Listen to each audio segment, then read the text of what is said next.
కాకినాడ పార్లమెంట్లో ప్రధానంగా వైసీపీ నాయకులు ఏమేమి విధంగా అవినీతి ఆరోపణలు ఎదుర్కొని ఒకసారి చూద్దాం. కాకినాడ సిటీలో ద్వారంపూడి చంద్రశేఖర్ రెడ్డి ఈయన ఎమ్మెల్యే. ఈయన ఏం చేశాడు, ఏ విధంగా అవినీతి ఆరోపణలు? ద్వారంపూడి చంద్రశేఖర్ రెడ్డి గారికి నోటి దురుసు ఎక్కువ, ఈయన చేసే అవినీతి కార్యక్రమాలు కూడా చాలా ఎక్కువగా ఉన్నాయి. ఏంటంటే జగనన్న కాలనీల పేరుతో కాకినాడ నగరంలో దుమ్ములపేట దగ్గర దాదాపుగా 58 ఎకరాలు మడ అడవుల్లో లేఅవుట్ వేసి దీన్ని నింపడానికి 30 కోట్ల వరకు లాగేశారంట. తర్వాత గ్రీన్ ట్రిబ్యునల్ ఆదేశాలతో ఇక్కడ ఇళ్ల నిర్మాణం ఆగిపోయింది. అంటే 30 కోట్ల వరకు లాగేసి తినేశాడు. కాకినాడ నగర నియోజకవర్గం 30,000 మందికి ఇళ్ల స్థలాలకు 650 ఎకరాలు సేకరించారు. ఎకరం 27 లక్షల ధర ఉండగా 47 లక్షలు చొప్పున కొన్నారు. దళారులకు రంగంలో దించి రైతుల నుంచి తక్కువ ధరకు కొని వీరు ఎక్కువ ధరకు ప్రభుత్వం ద్వారా కొనిపించి కోట్లు కొట్టేశారు. ఎవరు? ఈ ద్వారంపూడి చంద్రశేఖర్ రెడ్డి. అదేవిధంగా కాకినాడ పెద్ద మార్కెట్ పునర్నిర్మాణం పెట్టి తన అనుచరులకు దుకాణాలు కేటాయించేలా సొమ్ములు చేసుకోవాలని ప్రయత్నించారు.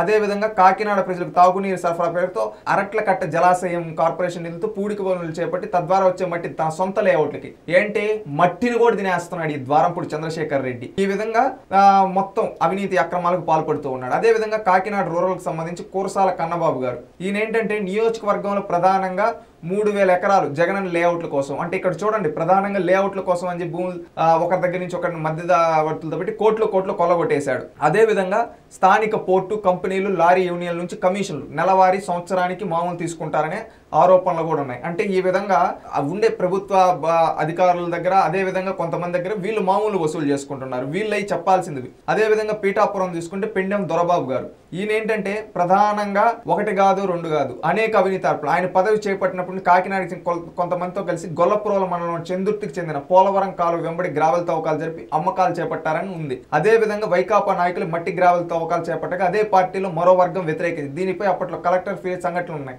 అదేవిధంగా గొల్లపురంలో తాటిపట్టి, చేబ్రోలు, పీఠాపురం మండలాలు, గోకివాడ గ్రామాలు చెరువు మట్టిని అమ్ముకున్నారు. చెరువులో మట్టిని కూడా లేఅవుట్లు ఎక్కడ చూసిన మట్టి తవ్వకాలు ఈ విధంగా చేసి వీళ్ళు అవినీతి కార్యకలాపాలకు పాల్పడ్డారు. జగ్గంపేట నియోజకవర్గంలో జ్యోతుల చింటిబాబు అనే వ్యక్తి ఏమేం చేశాడు, జగనన్న కాలనీల పేరుతో మట్టి లేవలతో తూతు మంత్రంగా చెప్పి భారీగా నిధులు బాహా చేశాడు. ఇరిపాకలో గోపాలరావు ఆయకట్టు చెరువుని చేపల పెంపకానికి సంవత్సరానికి 550 లక్షలు లీజుకిచ్చి సొమ్ములు కూడా బాగా కూడబెట్టుకున్నాడు ఈ ఎమ్మెల్యే. ఈ విధంగా కాకినాడలో తుని నియోజకవర్గంలో దాడిశెట్టి రాజా, ఈయన చేసేది ఏంటంటే ఓ నియంతలాగా.